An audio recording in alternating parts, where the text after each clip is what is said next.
You've probably never thought about it, but every time you remember something, you're standing on the shoulders of a forgotten past. Our memories are the silent echoes of a human urge that began long before words or writing. Long before we had paper, ink, or even language, early humans found ways to hold on to the world around them.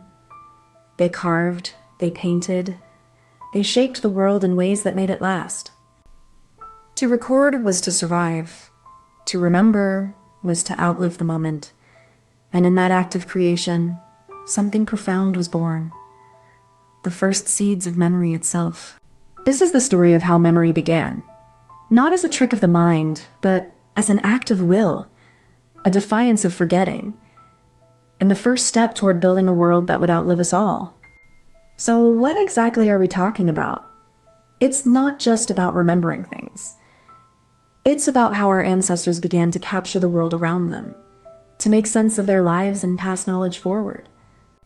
These weren't just random marks. They were the first steps toward a shared language, a way to store thoughts and experiences that could outlive the moment they were made. We're looking at the birth of memory as a tool, not just a function of the mind. It's about how early humans started to shape their reality through representation. This is where memory becomes something more than just remembering. It becomes a way to build, to teach, to preserve, and to connect across time and space. Understanding this is key to understanding how we came to be who we are. Every memory we hold today is part of a vast, ancient conversation that began in the dark of ancient caves. You might think memory is just a tool for the past, but it's the foundation of every decision you make. The way we remember shapes how we navigate the present, and that's why understanding its origins is more than academic, it's personal. Every time you recall an event, you're not just replaying a moment, you're reconstructing it. This process is fragile, and it's why memory can be misleading. But it's also why we need to question how we remember and why we remember certain things. When we study memory's roots, we're not just looking at the past, we're looking at the architecture of our own minds. It's a mirror that shows us how we've always been trying to make sense of the unknown. Understanding how memory began helps us understand why we remember what we do and why we forget. It's a reminder that our minds are not just vessels of information, but storytellers of our own lives. In the end, memory is not just about preserving the past. It's about creating a bridge between what was and what is. That's why you should secretly care. Because you're part of that bridge every single day. Before written language, memory was the first tool. Our ancestors carried the world in their minds, passed down stories through song and gesture, and shaped reality with each shared tale. The first symbols were not just marks on stone, but a way to bridge time. They were a promise that the past could be called back, and the future could be shaped by the echoes of the present. As settlements grew, so did the need to keep track. The earliest calendars were etched into bones and stones, marking the passage of the sun, cycles of the moon, and the rhythm of the seasons. Each symbol was a thread in a vast tapestry, connecting generations. Memory was no longer just a personal gift. It was a shared responsibility, a way to preserve what mattered and guide what was to come. In the silence of the past, these marks spoke louder than words. They were the first acts of preservation, the first steps toward a world that could remember itself. You know how you remember your favorite day? Well, early humans did something like that, but with rocks and sticks. They made marks on bones and stones to remember things like where to find food or where to sleep at night. It was their way of saying, this is how we survived, and making sure others could remember too. Even though they didn't have paper or pens, they found a way to keep their world safe in their hands. So, memory started with simple marks, and that's how the first stories were born. The first step in creating memory is preparation. Early humans would gather materials, stone, bone, charcoal, or clay, to shape into something that could hold their thoughts. They needed to understand the purpose of what they were making. Was it to remember a hunt, a ritual, or a story passed down through generations. The intention shaped the form. The act of recording was not just physical, it was an act of mind and spirit. They had to imagine the world they wanted to preserve, to translate it into a shape that could outlast them. Every line, every mark was a decision. They had to choose what to remember and what to forget. This was the beginning of a bridge between their present and their future. This was the setup, the foundation. Before anything else, they had to believe that the world could be captured, that what they knew could be made to last. The second step in the memory process is the encoding, how the brain transforms sensory input into something it can store. This is where meaning is built from raw experience. Early humans used their senses to gather information, but it was the mind that gave those impressions structure. This mental act of organizing and interpreting was the first true step toward memory. This process was not just about retaining information, it was about creating a mental map of the world. It allowed them to understand patterns, predict outcomes, and navigate their environment with greater awareness. Encoding was the bridge between perception and memory. It was the moment when experience became knowledge, and knowledge became a tool for survival. In this step, the brain did not just store data, it transformed it into something meaningful. It was the foundation of human thought, and the first step toward the creation of culture. The twist isn't just in the method, but in the purpose. Early humans didn't just record events. They encoded meaning, identity, and continuity. Memory became a way to pass down knowledge, to tell stories that bound people together across time. Symbols weren't arbitrary. They were layered with intention. A picture of a hunting scene wasn't just a record. It was a lesson, a warning, and a way to remember who was brave, who was wise, and who was lost. This act of creation was profound. It was not just about remembering, it was about becoming. Memory became a tool for survival, a way to understand the world and place oneself within it. In this way, memory was not passive. It was an active, evolving process. Every mark, every symbol was a choice, part of a larger effort to make sense of a chaotic world. This is the clever twist. Memory became not just a reflection of the past, but a shaping force of the present. It was the foundation upon which identity, culture, and knowledge were built. Beneath the surface of memory, there's a silent engine of biology and chemistry at work. Our brains, ancient and intricate, use proteins and neurons to etch experience into the fabric of our being. Every memory is a chain of chemical signals, a symphony of neurotransmitters that travel through synapses, shaping who we are and how we interpret the world. Even in the most primitive minds, these mechanisms were at play. Early humans didn't just imagine the world, they encoded it with precision, using memory as both a tool and a truth. Memory is not just a passive record. It's an active process of meaning-making, a way of surviving and thriving in a world that's constantly changing. In the quiet hum of the brain, memory begins, not as a story, but as a chemical reaction. It is here, in the unseen, that the roots of human understanding take hold. Think of memory like a child's sketchbook. It's messy, imperfect, and full of guesses, but it captures the world as it was seen, not as it is now. Early humans didn't have writing, but they used their minds as the blank page, filling it with stories, symbols, and the echoes of their experiences.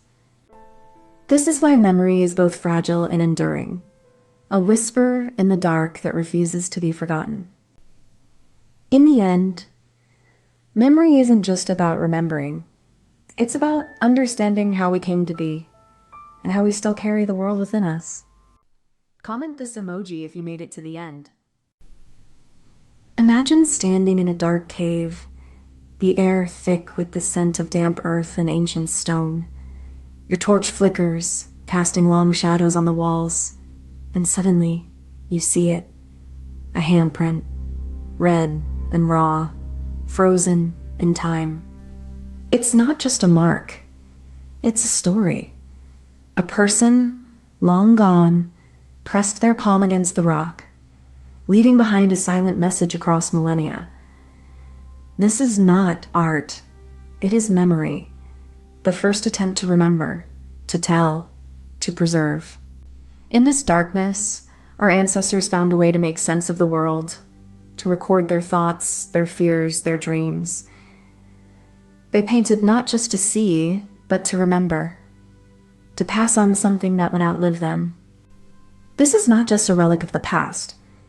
It is a mirror reflecting the birth of memory, the first flicker of narrative, and the origin of the human mind's most profound power, to tell a story. We are standing at the threshold of something ancient, something fundamental. Here, in the silence of the cave, the first words of the human story were whispered into stone. We are talking about the earliest human attempt to capture memory, to make the ephemeral permanent. These are not mere drawings. They are echoes of a time before words, before history. The images are not random. They follow a rhythm, a sequence, as if they are trying to tell a story. A bison is depicted with a spiral in its flank, a mark that suggests something more than just decoration. These paintings are a bridge between instinct and imagination. They are the first step in creating a shared memory, a collective consciousness that would eventually give birth to language, to culture, to history itself. To look at these images is to witness the birth of a mind capable of reflection.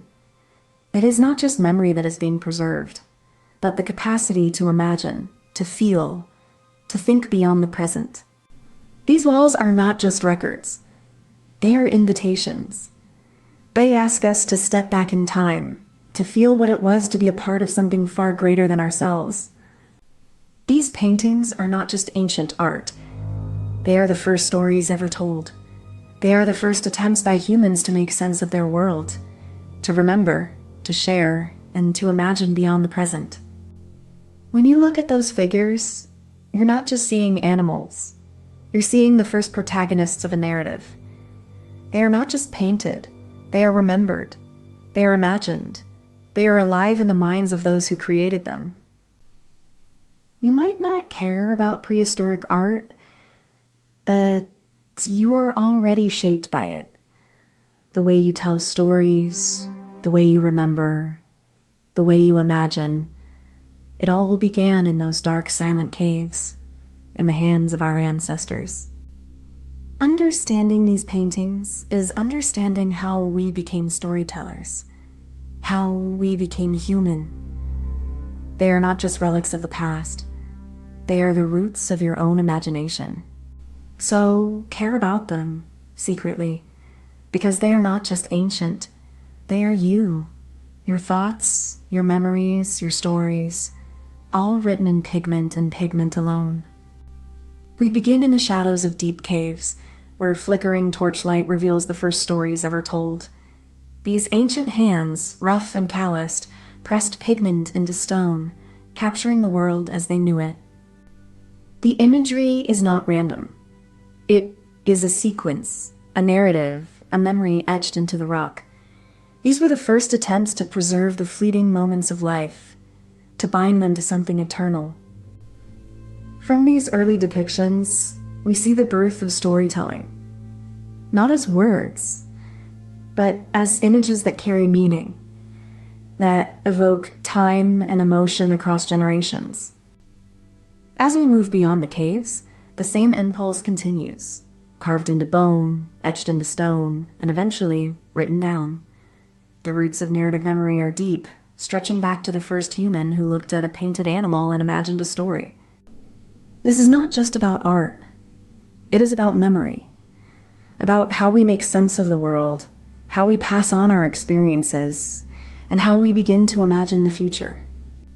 Imagine you're standing in a dark cave, holding a flickering torch. The walls are covered with pictures of animals, people, and strange shapes. These drawings are not just art, they're stories, frozen in time. These pictures are not just for show. They help people remember important things, like where to find food or how to stay safe. They help them think about the past and plan for the future. These drawings are like the first books. They teach, they warn, they celebrate. They help a group of people stay connected to each other and to their world. So when you see a cave painting, you're looking at the first stories ever told. They're not just pictures. They're the start of how we remember, share, and believe in our own history. The first step in this ancient process is the preparation of the cave itself. The walls must be dry, smooth, and free of any loose debris, ensuring that the pigments will adhere properly and remain undisturbed for millennia. The artist, likely a skilled individual within the community, gathers materials, ochre, charcoal, and perhaps some rare minerals, to create a palette of colors that reflect the world around them. But the act of painting is not just physical. It is a ritual, a meditation on memory and meaning, a way to imprint the collective consciousness of the group into the very stone of the earth. The cave becomes a stage, the wall a canvas, and the act of painting is the first step in the transmission of narrative memory, an echo of the past carried forward into the future. The second step in this process is the mechanism that transforms memory into narrative. At the heart of this is the act of repetition, a rhythm that stabilizes the story within the mind. By repeating the sequence of gestures and symbols, the hunter is not just recalling the event, but reinforcing the neural pathways that bind it to the self. This is how the memory becomes a tool, not just a record. It is used to teach, to warn, and to guide, passing through generations with the same precision as the hand that first made it. Through repetition, the memory is no longer just of the past. It becomes a part of the present, a shared experience that binds the community together.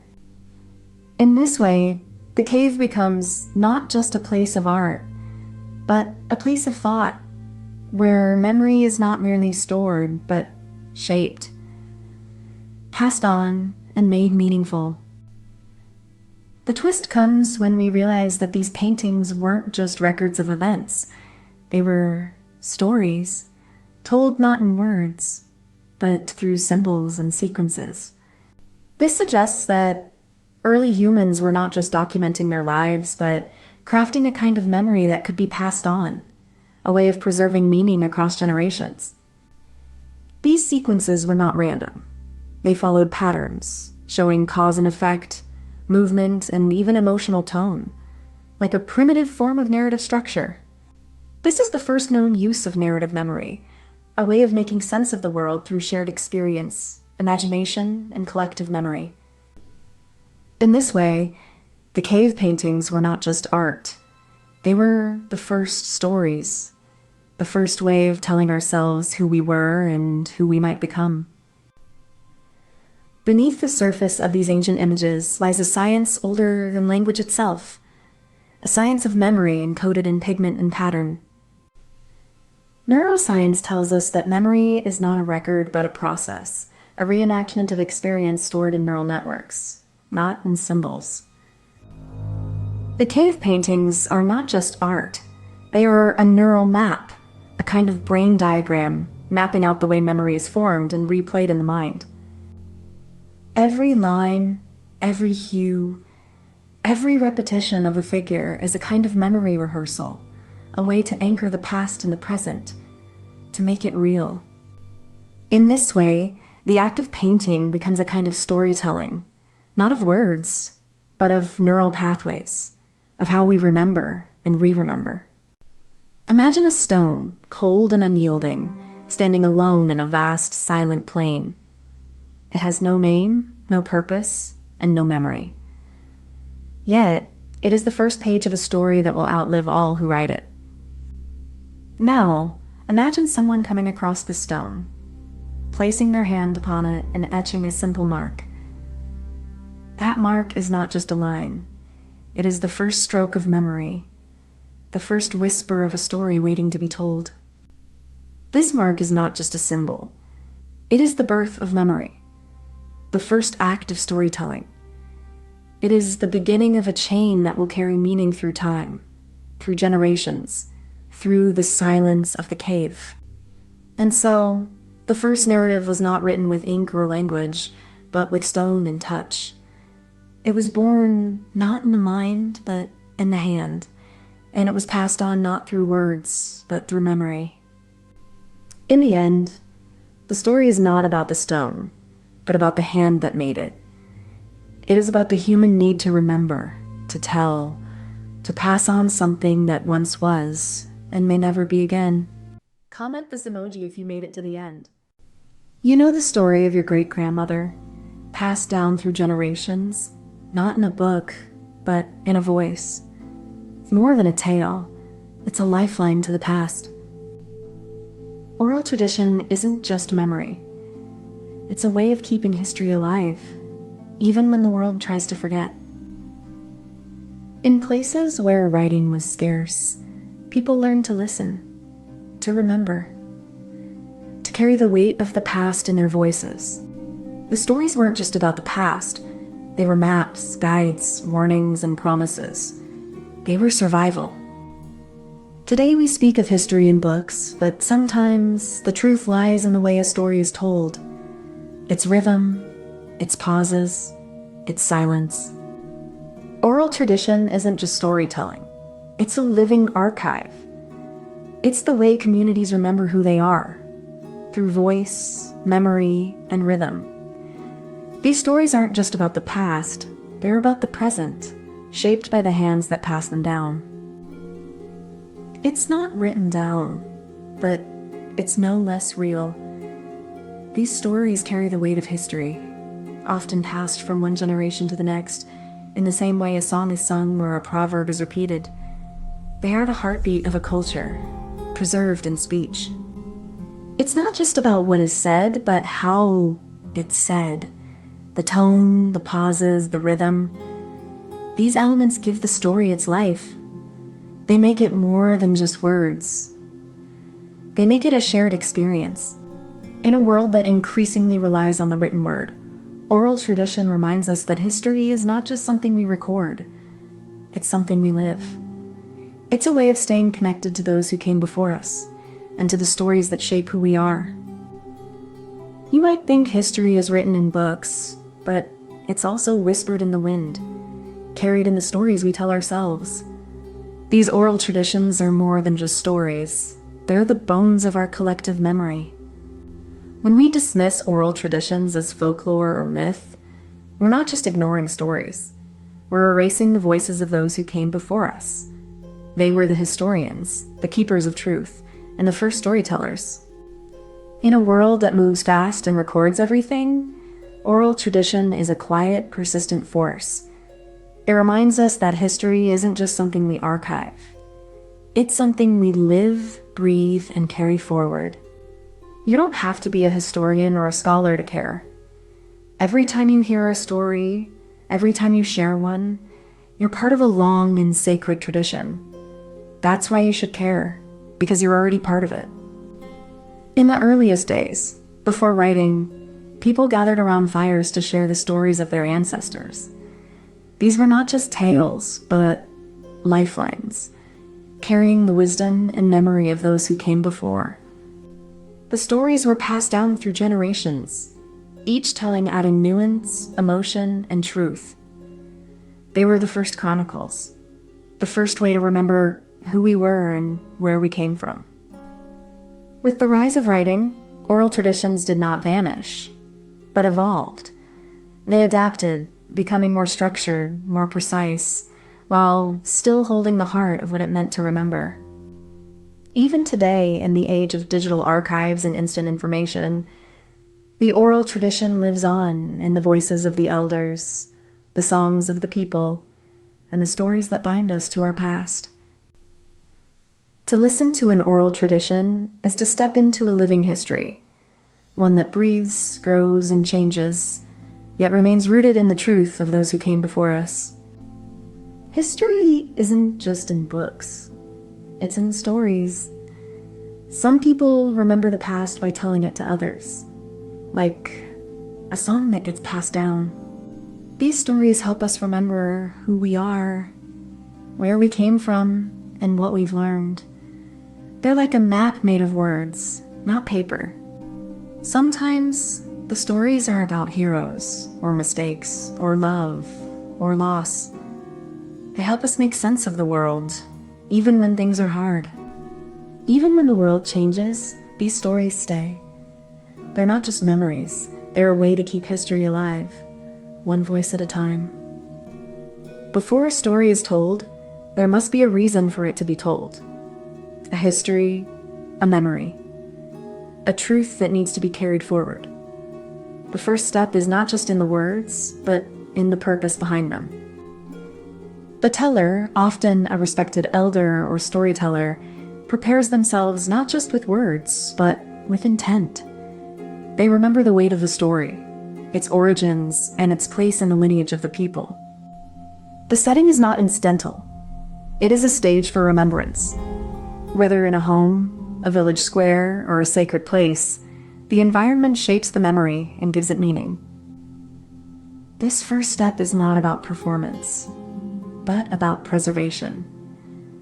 The setup is the foundation of a story that will be passed down, not just spoken, but lived and remembered. Once the story is told, it must be remembered. This is where the human mind becomes both a vessel and a guardian of memory, carrying the tale through time and across generations. Memorization is not just repetition. It is the weaving of details into the fabric of the mind, like threads in a tapestry. The story is rephrased, reinforced, and refined with each telling. Each retelling is an act of creation, a balance between fidelity and adaptation. The core remains, but the form may change, shaped by the audience, the occasion, and the storyteller's own understanding. This process is not just about preserving the past. It is about making the past alive, relevant, and meaningful for each new generation who inherits it. The clever twist lies in the use of metaphor and analogy. Storytellers don't just repeat events, they reframe them in ways that are memorable and meaningful. By wrapping history in familiar stories, they make the past feel present and the old feel new. This is how memory survives across generations.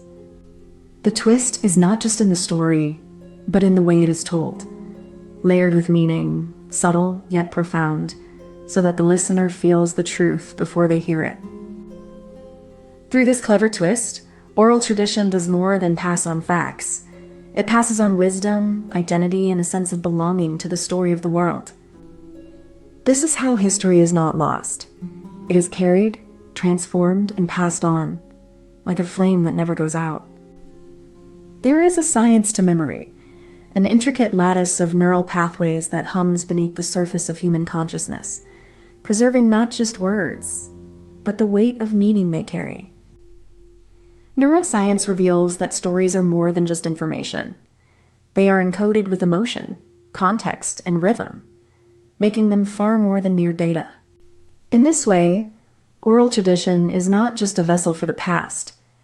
It is a living system, an evolving archive that adapts with time, yet remains rooted in the echoes of human experience. This science hums beneath our stories, a quiet but powerful force that connects us to our ancestors, to each other, and to the truth that lies between the lines. Imagine a river, wide and deep, carrying stories from the mountains of the past to the shores of the present. It flows without a map, yet it always finds its way. Oral tradition is like that river. It doesn't pause to write things down, but it carries them with it, through generations, through silence and speech. It's not perfect, but it's enough. It doesn't need to be precise. It just needs to be true, in the way that a river remembers its path even when it changes course. We might call it dumb, but it's not. It's kind of wisdom. One that trusts memory, trust, and the slow, sure work of passing something on without ever losing it. Oral tradition is a river. It doesn't need to be written down to be real. It just needs to be remembered and passed on, like a song, like a story, like a life. Comment this emoji if you made it to the end. You've probably never thought about how you remember things. But what if I told you that the way humans store memories is one of the most profound revolutions in our history? Before writing, memory was like a fragile thread, easy to lose, hard to share, and entirely dependent on the mind. Then came the moment when humans decided to capture their thoughts in something permanent, something that could outlive them. This was not just a tool. It was a leap into the unknown, a way to step beyond the limits of the human mind and preserve the essence of thought itself. The invention of writing wasn't just about recording words. It was about capturing the human experience in a way that no memory ever could. Today, we take it for granted, but in that moment, something extraordinary was born. A way to preserve the fragile, fleeting nature of memory forever. When we talk about the invention of writing, we're not just talking about symbols on a wall. We're talking about the first time humans found a way to fix their thoughts in time, to make memory more than just a fleeting thought. Before writing, memory was fragile, passed down through stories, songs, and oral traditions. But with writing, people could store their knowledge, their laws, their histories in a form that outlived them. It's not just about recording facts. It's about creating a kind of truth that can be revisited. A way to say, this is what we know, and this is how we came to know it. So when we talk about the invention of writing, we're really talking about the moment when humans crossed a threshold, not just in technology, but in how they saw themselves and their place in the world. You might not think about it, but every time you read a book or write a note, you're continuing a chain that began thousands of years ago. Writing is more than just a tool. It's a bridge between moments that would otherwise vanish. Without writing, human memory would be fragile, passed down through whispers and stories that fade with each retelling. Writing gave us a way to anchor our thoughts, to preserve the wisdom of the past, and to shape the future. The invention of writing wasn't just about recording facts. It was about creating a space where ideas could live beyond the limits of time and space. It's the foundation of all we know today.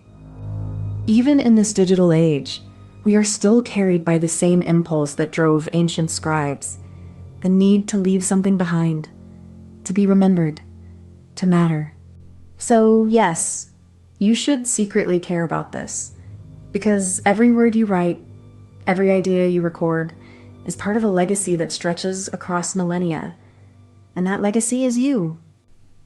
The first marks on clay, the earliest symbols, were not just lines, but the seeds of an idea. That meaning could be fixed, not just spoken.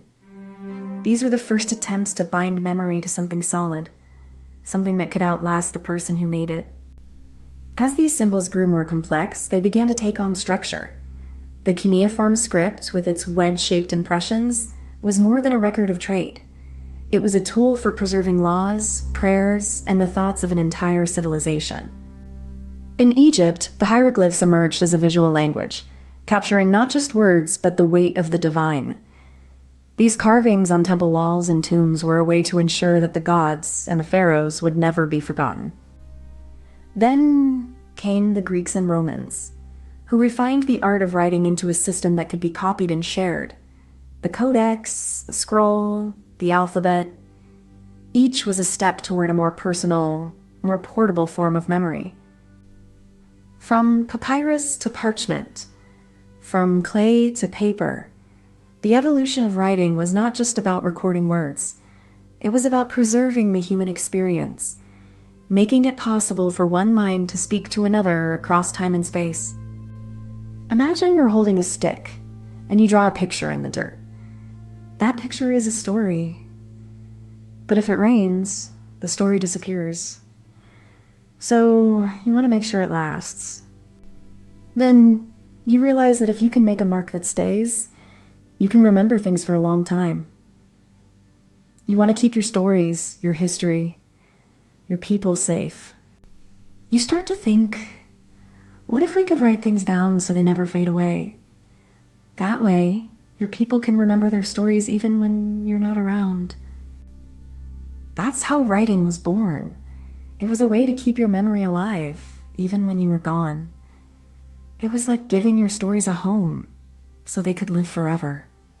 Before writing could be born, people had to find a way to fix their thoughts in place. They needed something that could hold memory, something that could outlive the speaker and the listener. The first step was to choose a material, something that could be shaped, marked, and preserved. Clay, stone, or wood became the first canvases for thought. This was no casual act. Each symbol had to be precise, each line intentional. The maker of the tablet was not just recording information. They were building a bridge between the past and the future. The act of writing was, in its earliest form, an act of trust. It was a promise that what was said would not be forgotten, that what was recorded would endure beyond the moment. This was the first step in an ancient dance, between memory and permanence, between thought and form, between the fleeting and the eternal. Once the symbols were created, the next step was to find a way to make them last. Early inventors used materials that could withstand the passage of time, like clay, stone, or wood, ensuring that the memory they encoded would endure beyond their own lives. Each symbol was pressed into the material with careful precision, like a message written in stone. This act of imprinting was not just a technical process. It was a declaration that something mattered enough to be remembered. Once the symbols were imprinted, the material was left to dry, or fired in a kiln, transforming it into something permanent. This step was crucial, for it bridged the gap between the fleeting and the eternal. The final product was a physical object that carried the weight of human thought. It was a vessel for memory, a container for the past, and a guide for the future. In this way, writing became more than a tool. It became a legacy. This mechanism of preservation was revolutionary. It allowed ideas to survive the erasure of time, ensuring that the wisdom of one generation could be passed down to the next, unshaped by the forgetfulness of the present. So we have the symbols, the materials, the practice, but the true genius lies in the way these elements were combined. It wasn't just about recording, it was about control. The scribe didn't just write, they shaped memory itself. The key was not in the tool, but in the act of leaving a permanent mark. Unlike oral tradition, which fades with time, writing was a way to make memory endure, to freeze the past in a form that could be revisited, studied, and shared. This act of creation required intention, discipline, and a shift in human consciousness. Writing wasn't just a record. It was a declaration that some things were worth remembering, worth preserving, worth passing on. The scribe became both the author and the archivist, a guardian of knowledge in an age before libraries. The act of writing was a way to outlive the moment, to stand against the erosion of time. In this moment, memory wasn't just preserved, it was transformed. Writing allowed humans to step beyond the limits of their own lifetimes, to speak across generations, to build a legacy that could outlast the body and the voice. The science of memory is more than just what we remember. It's what we choose to preserve. Writing is not just a tool, it's a choice to imprint thoughts into something permanent, something that outlives us. When the first symbols were carved, they weren't just marks. They were the first attempt to translate the ephemeral into the eternal. The mind, once bound to the body, now had a way to escape the grave. Writing is a kind of alchemy, turning thought into something tangible. It's the quiet revolution of the mind, where memory is no longer just a fleeting echo, but a standing monument. The act of writing is not just about recording. It's about control. Control over memory, over truth, over the past. It's the first time humans could shape history, not just live within it. Underneath all the stories and symbols, there is a deeper truth. Writing is the silent promise that we are not just here, but that we will be remembered. Imagine if your memory was like a candle. flickering, fragile, and destined to burn out. Writing is like learning to store that flame in a jar, so it never fades. Before writing, people relied on memory like a lifeline, but it was always at risk of slipping through their fingers. Writing gave them a way to hold on to their thoughts, like a second skin. Writing didn't just preserve memory. It transformed it. It allowed ideas to live beyond the body, beyond the lifespan, and beyond the limits of the mind. In a way, writing is like building a bridge between the past and the future. It lets us cross the river of time without getting wet. So, even though it's a silly metaphor, it's a true one. Writing is a way to keep our thoughts alive, even when we're not around to think them. Comment this emoji if you made it to the end. You've seen the library in your mind, a place of knowledge. But have you ever wondered how it began? Not with shelves or books, but with a single sheet of papyrus. This was not just paper. It was a revolution, a material born from the Nile's mud, crafted by hand, and transformed into the first medium of recorded history. Papyrus wasn't just for kings and priests. It was the first step in making knowledge portable, and with it, the seeds of the library itself. But this was only the beginning. The next step was parchment, and with it, a new way to preserve ideas, more durable, more flexible, and more refined. And from these materials, from this quiet revolution of the written word, came the first true libraries, centers of learning, power, and culture. So what exactly are we talking about? We're looking at the materials that made the written word possible: papyrus, parchment, and the spaces that preserve them, libraries. Papyrus was the first major writing material, made from the pith of the cypress papyrus plants, pressed and dried into flat sheets. These materials were not just tools, they were the foundation of human thought, memory, and civilization. And with them came the libraries, the first great repositories of human knowledge, where ideas could be stored, shared, and passed down through the ages. We're not just looking at materials, we're looking at the origins of how we think, how we remember, and how we build the world together. You might not think about it, but every book you've ever read, every scroll you've ever seen, was made possible by ancient materials like papyrus and parchment. These weren't just tools. They were the foundation of human thought, the vessels of ideas that carried us from the past into the future. Libraries didn't just collect books. They preserved the soul of a civilization. They were more than buildings. They were the quiet heart of progress, where knowledge was safeguarded against the chaos of war, time, and ignorance. Today, when you touch a book, you're holding the legacy of ancient hands. Every letter, every page, is a link in a chain that stretches back thousands of years. Without papyrus and parchment, we'd still be living in a world where knowledge was scattered, forgotten, and lost. So, why should you care? Because the story of papyrus and parchment isn't just about old materials. It's about how we remember, how we learn, and how we build the future from the past. It's about the very act of preserving the world we live in. From the banks of the Nile, papyrus emerged as the first mass-produced writing material, its fibrous surface capturing the essence of ancient Egypt's ingenuity and ambition. Parchment followed, a more durable and versatile medium, allowing knowledge to travel further and endure longer, shaping the foundations of early scholarship. As the Roman Empire expanded, so did its libraries, housing scrolls and codices that preserved the wisdom of civilizations and laid the groundwork for future learning. The fall of Rome didn't end the pursuit of knowledge. It sparked a renaissance of learning, with monasteries becoming the new centers of preservation and scholarship.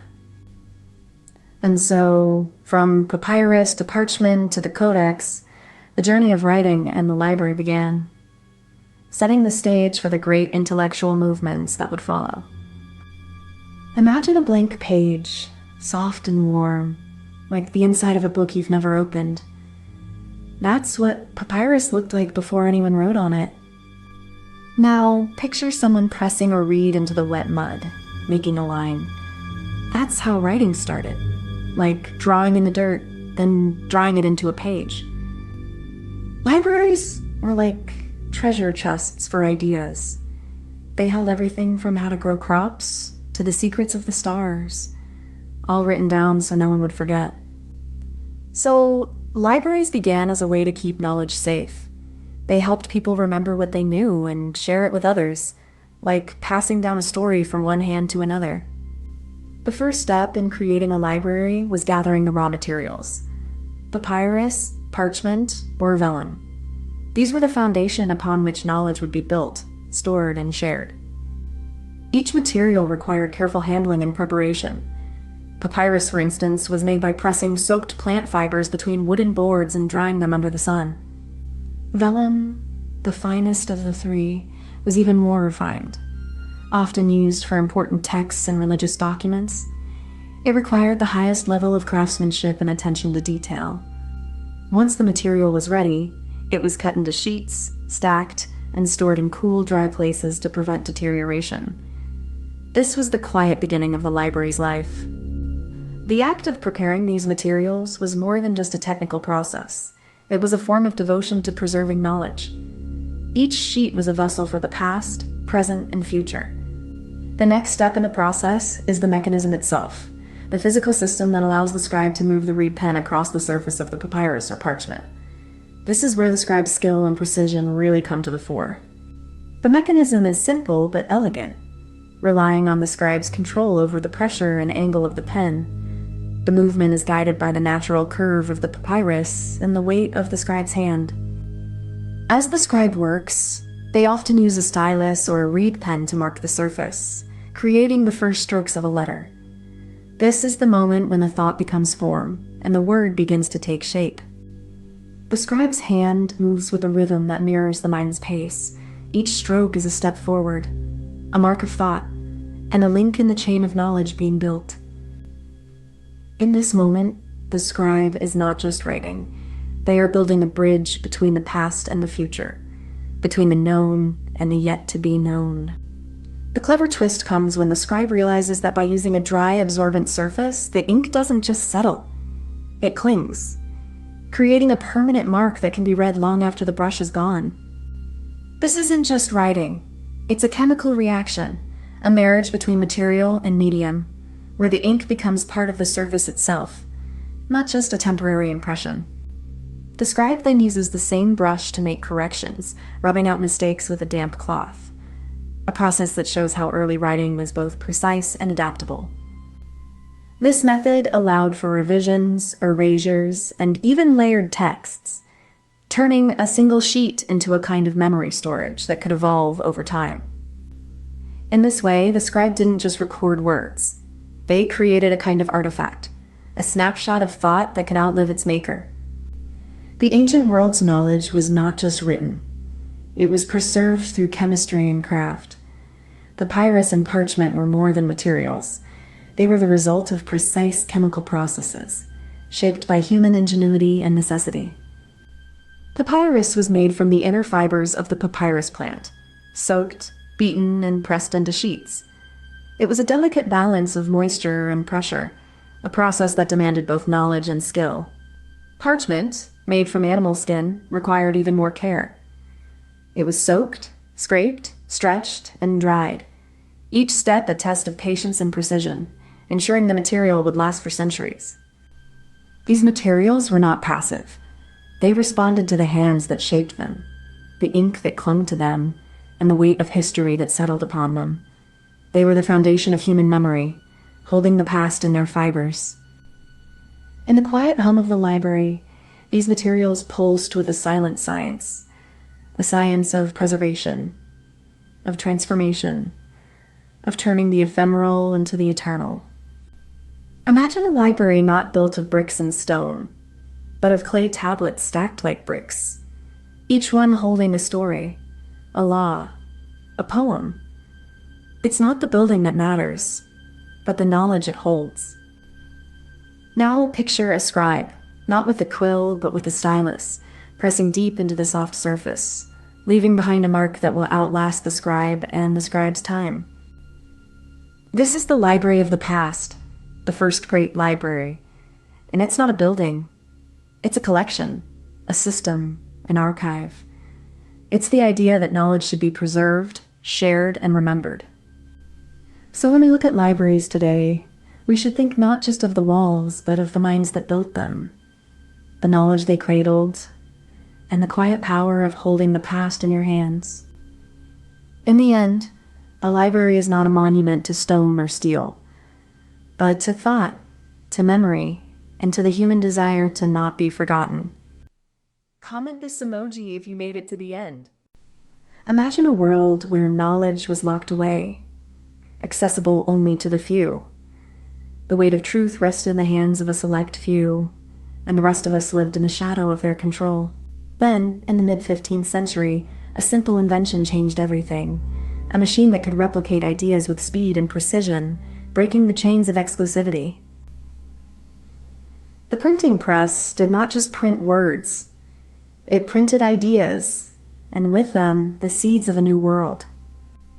It was a quiet, mechanical revolution, but its impact was anything but silent. The printing press was more than an invention. It was a spark that would light the way toward a more open, informed, and equal world. So, what exactly are we talking about? The printing press wasn't just a tool. It was a revolution in the way humans shared and preserved knowledge. Before it, books were painstakingly copied by hand, making them rare and expensive. Imagine a world where a single book could be made in days instead of years. This shift didn't just make books more available. It made ideas more powerful. Knowledge was no longer the privilege of the few. This was more than just a technological breakthrough.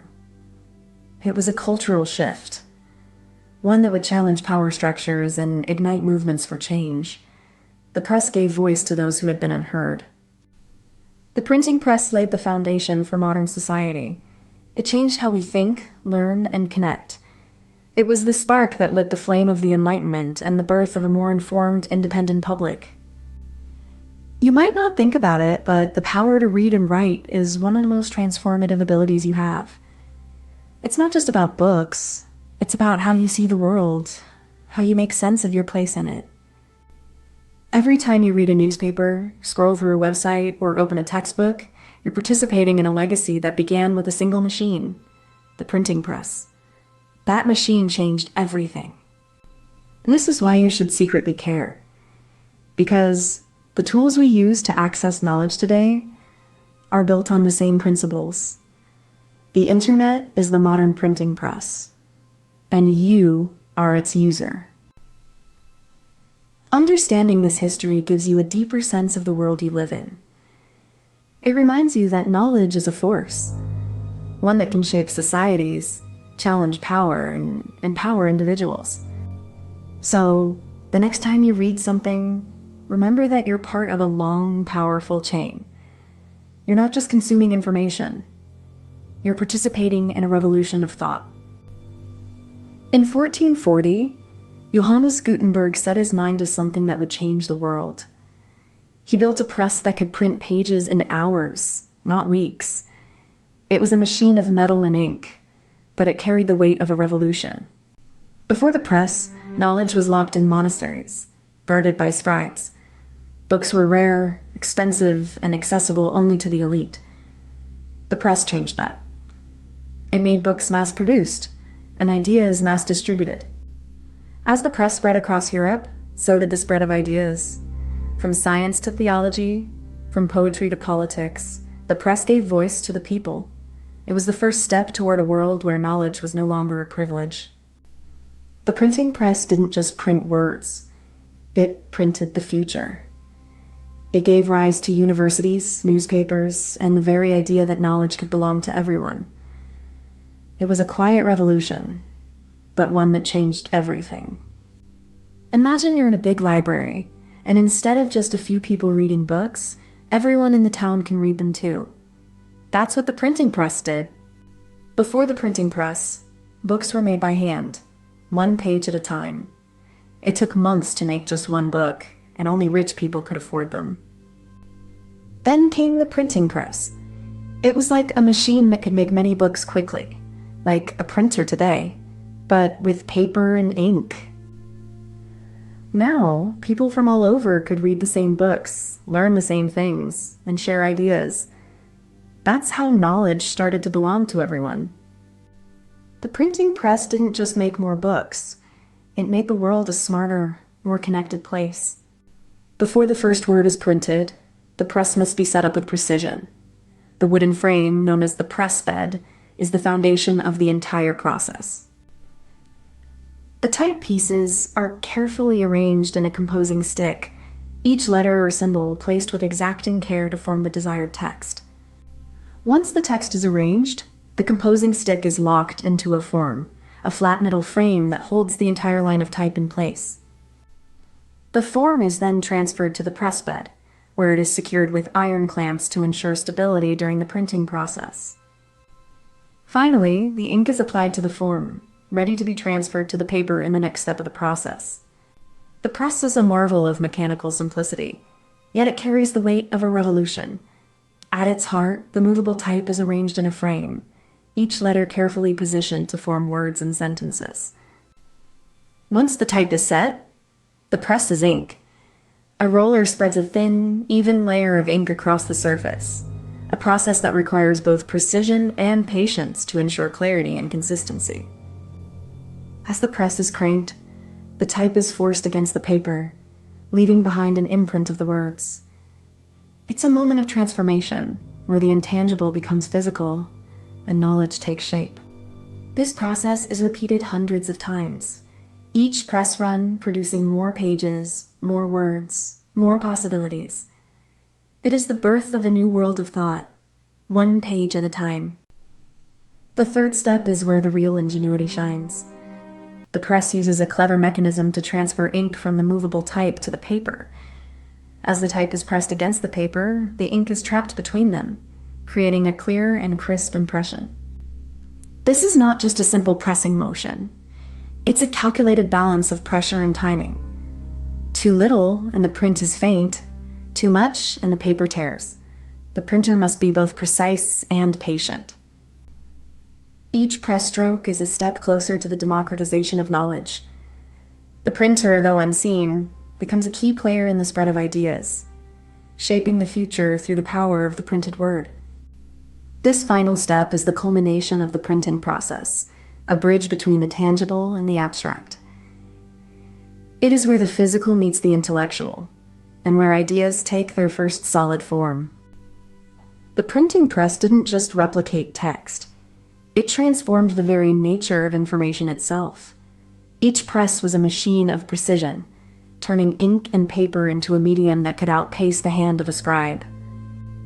The science of the press lay in its ability to repeat the same image over and over, without loss of quality.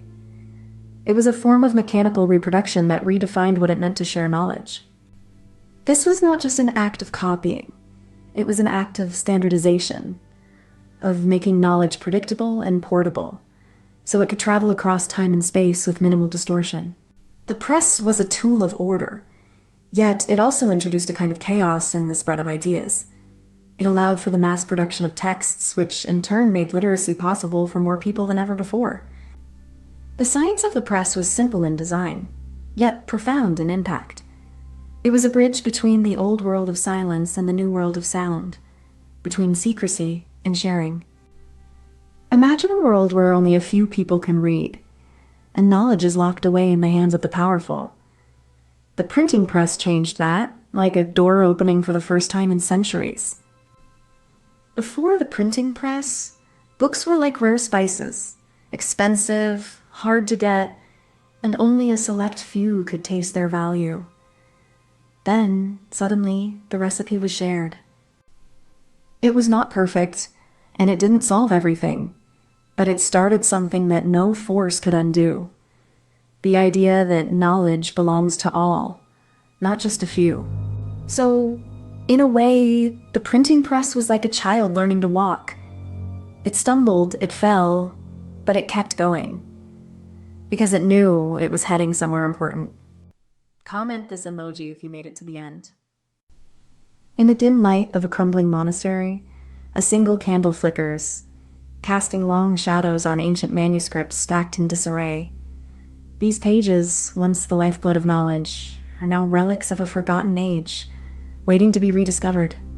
Centuries ago, knowledge was guarded like treasure, hidden in the silence of monastic cells. These libraries were not just repositories of books.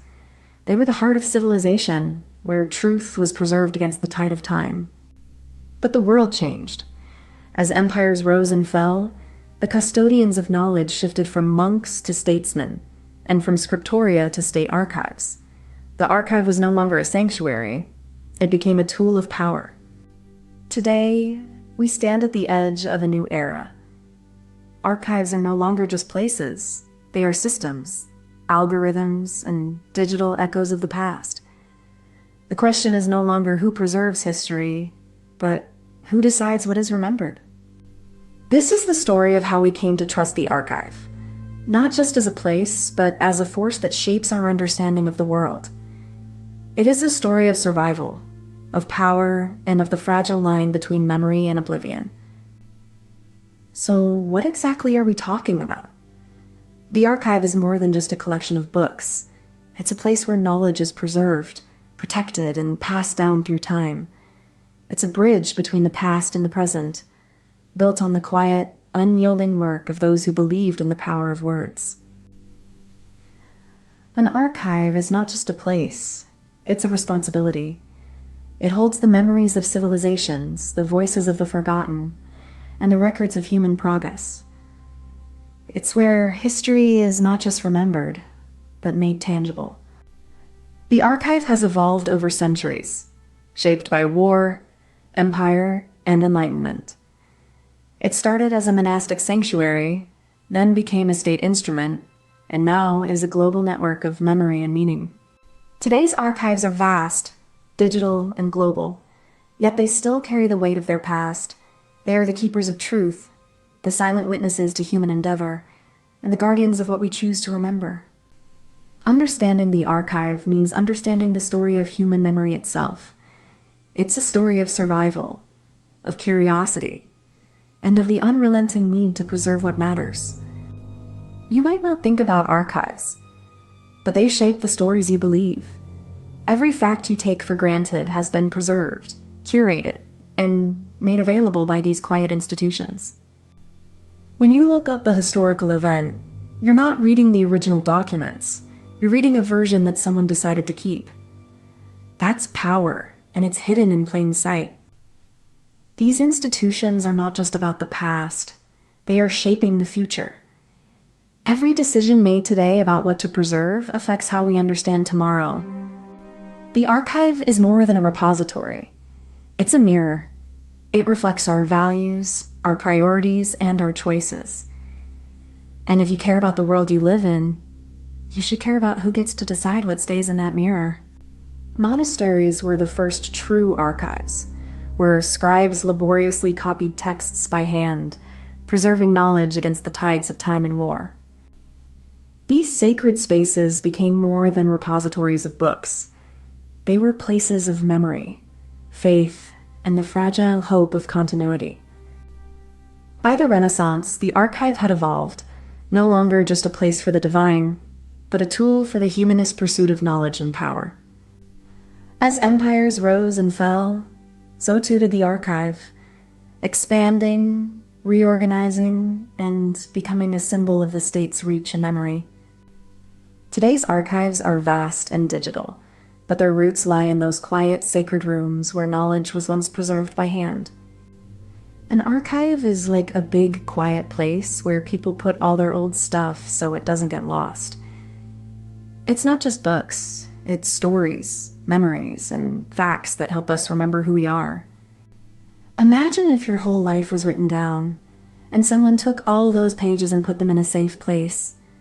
That's what an archive does for a country, a city, or even a family. The archive is a kind of time machine. It helps us travel back and see what people did, how they thought, and how they built the world we live in today. So, the archive isn't just a place to store things. It's a place to remember, to learn, and to understand who we are and where we come from. The first step in building an archive is establishing a foundation. This begins with a physical space, often a room, a building, or even a series of rooms, designed with purpose and precision. This space must be more than just storage. It must be a sanctuary of knowledge. Every shelf, every table, every wall is considered in its arrangement to ensure both access and protection for the materials within. Once the selection is made, the materials are prepared for storage. This involves cleaning, cataloging, and sometimes even repairing damaged texts. Each item is treated with care, as it holds the weight of history. Finally, the archive is organized in a way that reflects its purpose. Categories, classifications, and systems of access are created to ensure that the materials can be found, understood, and used by those who seek them. Once the item is selected, the next step is to prepare it for storage. This involves careful cleaning, cataloging, and securing it in acid-free materials to prevent decay over time. Each item is tagged with a unique identifier, linking it to its digital record. This ensures that every physical object can be traced back to its place in the archive's digital world. The item is then placed into a climate-controlled storage unit, where temperature and humidity are tightly regulated to slow the aging process and protect against mold or pests. Once secured, the item is cataloged in the archive's database, where its location, condition, and metadata are recorded for future access and research. Finally, the item is assigned a digital twin, a digital copy that mirrors its physical existence, allowing scholars to study it remotely without risking its preservation. The clever twist is not just in the gathering of knowledge, but in its preservation and accessibility. By housing texts in centralized, secure locations, archivists ensure that knowledge is not lost to time or conflict. These institutions don't just store books, they create order, making the vast sea of knowledge navigable. They build systems of classification, ensuring that anyone with access can find what they need. The twist lies in their dual role as both custodians and gatekeepers. They protect the past while shaping the present, deciding what is worth preserving and what might be forgotten. This careful balance between preservation and selection is what makes archives more than just repositories. They become living records of human thought, memory, and identity. In this way, the archive becomes a kind of memory for the future, a place where the past is not just stored, but made accessible to those who come after. Beneath the weight of history, there is a science that hums, unseen, but ever-present. It's the algorithm of memory, the logic of preservation, the silent architecture of time. In the quiet of a library, machines whisper to each other. They sort, they scan, they store, transforming the past into data, the tangible into the immaterial. The archive is no longer a place. It's a process, a continuous act of remembering, of translating, of making sense of the world through its remnants. And yet, as we digitize, we must not forget the physical. The book, the scroll, the quill. These are not just relics. They are the bones of knowledge, waiting to be reanimated. Imagine a library as a living organism. Its shelves the bones, its books the cells, and its archives the memory of the species. It breathes through the hands of its caretakers, grows through the addition of new knowledge, and withers when neglected. Each book is a cell carrying the DNA of human thought. Its pages the genes, its ink the blood, its spine the ribcage. The library is not just a place, but a body, nourished by curiosity and fed by the past. The archive is not a monument to the past, but a seed for the future. It is a memory that refuses to die, a body that outlives its creator, a library that continues to grow even when the world forgets how to read. So, when we talk about the archive, we are not just talking about books. We are talking about the human spirit, the collective memory, and the enduring hope that knowledge will outlive us all. Comment this emoji if you made it to the end. I remember the first time I realized a photo wasn't just a picture. It was a memory. I was standing in my grandmother's kitchen, sunlight slanting through the window, and I snapped a shot of her hands, folded over a worn quilt. Years later, I looked at that photo and felt something shift. It wasn't just her hands. It was the weight of a moment I had forgotten. Yet the image held it like a secret. The camera becomes a kind of mirror, showing me what I missed. It's not just about preserving moments. It's about replacing them with something tangible, something I can hold. And yet, there's beauty in this shift. The photo is a kind of ghost, a memory made real, a moment caught between past and present, always waiting to be seen again.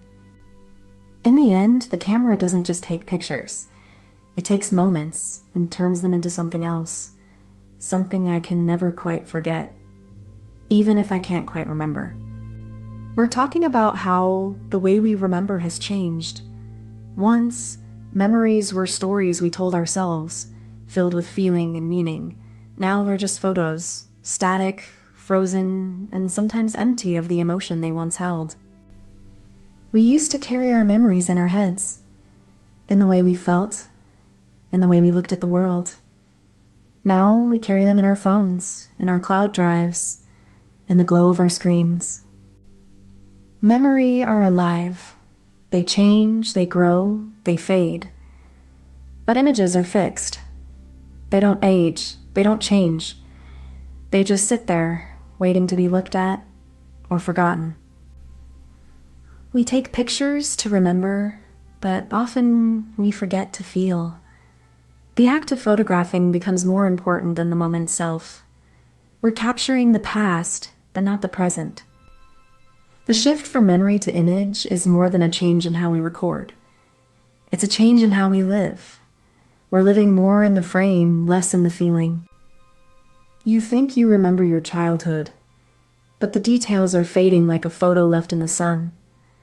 The way your mother smiled, the scent of your grandmother's kitchen, the texture of the sidewalk under your feet, these are gone, replaced by a snapshot that never quite captures the full weight of what you felt.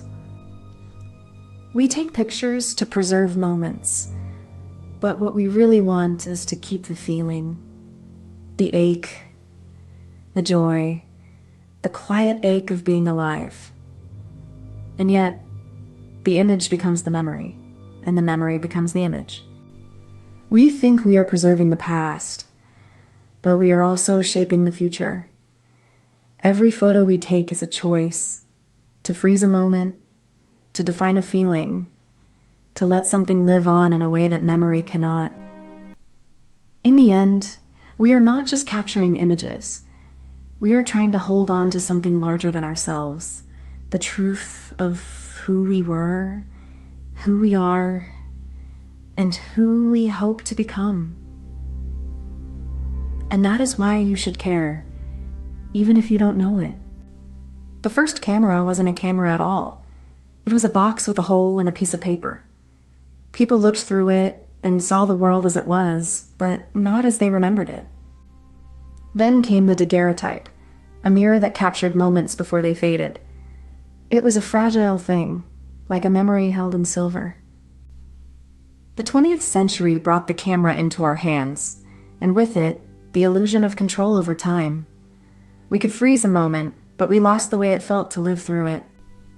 The digital revolution was a flood, a moment of clarity and chaos. We no longer needed light or chemistry, just a click and a screen. But the act of remembering became more distant. Today, we are surrounded by images, but memory is quieter. It doesn't ask to be seen, it lives in the spaces between the frames. You know when you take a picture of something, and it's like you're trying to catch a memory before it slips away. It's like you're saying, this is how it was. But sometimes the photo doesn't hold the feeling. It just holds the shape of things. Like a photo of a tree, but not the wind in its leaves. Now, When we take pictures, we're not just taking a picture. We're trying to remember something that's already gone. But we don't know if we're remembering or just imagining. So maybe the camera is like kind of spell. It lets us freeze a moment, but it also changes it. Like a photo of a person who was alive, now just a still image. In the end, the camera helps us hold on to what we can't. But it also reminds us that some things are meant to fade. I begin with the weight of the camera, a quiet companion in my hands. It's not just a tool, it's an extension of my intent, a bridge between what I see and what I want to be remembered. The setup isn't about perfection, but presence. I choose a spot where the light is gentle, where the air feels still, and where the world seems to hold its breath just a moment longer. I check the settings, not out of habit, but out of reverence. Each adjustment is a choice to shape how the world will be seen, how memory will be made. Finally, I step back. The world is still, the light is right, and I am ready. Not to capture everything, but to let the moment speak through the lens. The camera doesn't just capture light. It captures time, frozen in a frame. Every click is a moment stolen from the present, a silent agreement between the lens and the world. But memory is not like that. It is soft, it is blurred, it is filled with gaps and echoes. It holds the weight of feeling, not just the shape of things. When you take a photo, you are not just recording an event. You are making a choice to let the world become a story, one frame at a time. The mechanism is simple, but it changes everything. It turns a fleeting instant into something permanent, something that can be shared, held, and remembered. In the end, it's not about the image. It's about the moment it steals from you, and how you choose to keep it. You take a photo, and in that instance, the past is sealed in a frame. It's not memory anymore. It's something else, something more precise, more permanent. The camera doesn't just capture what's there. It edits it, freezes it, and gives it a name. It turns the ephemeral into something you can hold, something you can show. The twist is that we no longer need to remember. The image does it for us. It becomes a kind of ghost, a memory that doesn't fade, that doesn't slip away. And so we build a world of images, a world where memory is no longer something we carry inside us. It's something we store, something we look at, something we lose. There's a quiet hum beneath the click of the shutter, a pulse that syncs the eye with the machine, the past with the present. We think we're capturing moments, but we're really coding them into something less tangible, something that can be stored and retrieved, but not felt. There is beauty in this shift, but also a kind of loss, a quiet fading of the memory's texture, the weight of the moment. The camera doesn't just record, it reshapes, it distills, it reinterprets. What we see is not what we remember. The science behind it is invisible, but it changes how we feel, how we live, how we remember. We used to look at a photo and remember the moment. Now we look at a moment and remember the photo. The camera doesn't just capture light, it captures the weight of what we choose to remember. Memory are like snowflakes, unique, fragile, and fleeting. Photos are like snow, glossy, abundant, and permanent. We are no longer the keepers of our memories. We are the keepers of our images. Maybe that's why we take so many photos. Not to remember, but to feel like we are. Comment this emoji if you made it to the end. You know the feeling when you look back at your life and realize you've created so much? Emails, photos, videos, documents, all of it just waiting, quietly, in the cloud.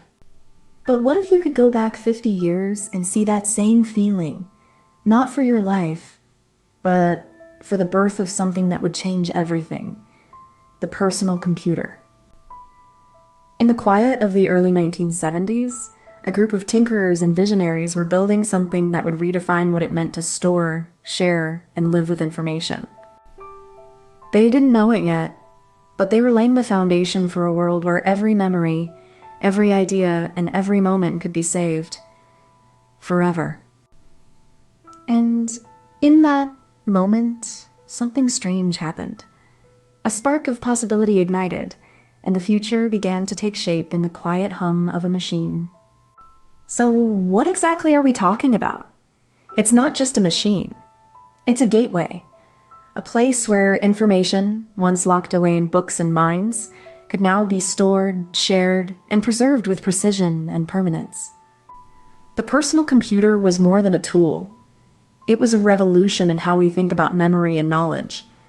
It turned the act of recording information into a universal, almost magical process. We're not just looking at technology here. We're looking at the beginning of a new way of being human, one where the past is no longer just remembered, but stored, retrieved, and reinterpreted. This is the moment when information ceased to be a privilege and became a possibility for everyone. The personal computer was the first step toward a world where knowledge is not just accessed, it is owned. It's a moment that changed the trajectory of human history. And it all started with a simple idea, that we could make a machine that remembers everything we want to remember. You might not think about it, but every time you search for a photo or open a document, you're interacting with a legacy of human memory that began with a single idea in a garage. That first computer wasn't just a machine. It was the first tool allowed us to preserve our thoughts, our stories, and our lives in a way that was never possible before. The personal computer didn't just change how we work. It changed how we remember, how we connect, and how we define who we are in the digital age. What we choose to keep and what we choose to forget in this digital archive shapes the future of what we remember about ourselves and each other. To ignore this history is to risk losing the very foundation of our collective memory and our ability to build on it. In 1971, the Intel 4004 microprocessor was introduced, a tiny chip that would change everything. It was the first of its kind, and it laid the groundwork for the personal computer revolution that was just beginning to take shape.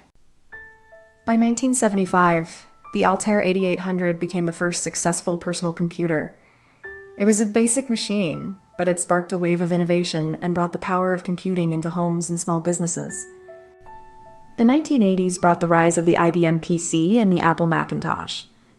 These machines were more powerful, more user-friendly, and marked the start of the digital age, a shift from data storage to digital experience. As software like Microsoft Word and Photoshop emerged, personal computers became tools for creation, communication, and storage. The digital archive was no longer just a library. It was now a living, evolving space. The 1990s saw the internet become a vast digital archive, linking computers across the globe. It was no longer just about storing data. It was about connecting people, ideas, and cultures in ways never before imagined. Today, we live in an era where every click, every scroll, every download is part of a digital archive. Vast, invisible, and ever-growing. The personal computer was just the beginning of this journey. Imagine a box that can hold all your stories, your pictures, your songs, and even your thoughts. It's not big, but it's powerful. It's the beginning of something big. This box is like a magic book. You can write in it, draw in it, and even play games with it. But the best part? It remembers everything you put in it. It's not just for games. It can help you learn, make music, or even talk to people far away. It's like having a friend who never leaves your side. This box is the start of a new kind of story. A story where you can save your ideas, your memories, and your dreams. It's not just a toy. It's the beginning of a whole new world. The first step is to set up the machine. You begin with the case, a box of metal and plastic, cold and silent, waiting to be brought to life. Inside, the motherboard is the heart of the system. It's a circuit board, thin and dense, with tiny components and a row of slots for memory and expansion cards. The next step is to install the processor, the brain of the computer. You place it into its socket, aligning the notches, and secure it with a small lever. Then, you add the memory. You take the RAM modules and insert them into the slots, pressing down until they click into place. Each stick is a step toward a working system. Finally, you connect the power supply. You plug in the cables, making sure each one is securely attached, and then you switch on the machine for the first time. At the heart of this machine is the mechanism that brings data to life. The CPU, the brain of the computer, processes instructions and coordinates every action with precise electrical precision. This tiny processor communicates with memory through a series of internal buses, like neural pathways that carry information between the brain and the body of the machine. The memory, in the form of RAM, holds these temporary instructions and data, acting as a short-term workspace where the CPU can access and modify information quickly. Meanwhile, the storage drives, like the hard disk, preserve data for longer, acting as a kind of digital archive, waiting to be retrieved when the system needs it. Together, these components form a mechanical and electrical symphony, a delicate balance of speed, precision, and memory that powers the personal computer. The clever twist came when engineers realized that storing data on magnetic tapes wasn't just about speed, it was about control. By using a rotating drum or a stack of magnetic disks, they could access data in a way that felt like reading a book, not just pulling from a string. This was the moment the computer stopped being a black box. It became something you could interact with, something that responded to your commands with precision, not just randomness. The real genius wasn't just the hardware. It was the idea that data could be stored, retrieved, and shared. It was the beginning of a new kind of knowledge, one that belonged to the individual, not just the institution. This shift was subtle, almost imperceptible, but it changed the course of human history. It was the moment when the personal computer stopped being a tool and became a portal, a gateway to the digital future.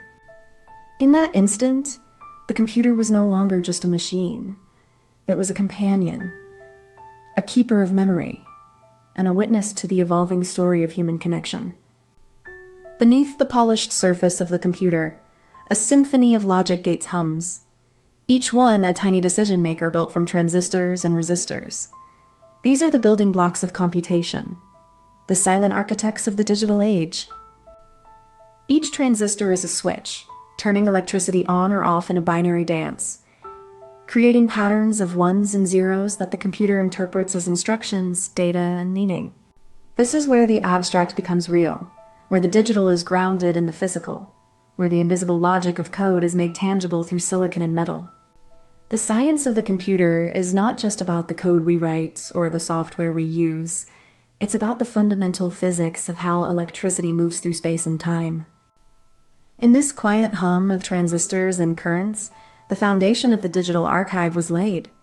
A foundation built not in bits, but in atoms and electrons. Imagine a library, but not one filled with books.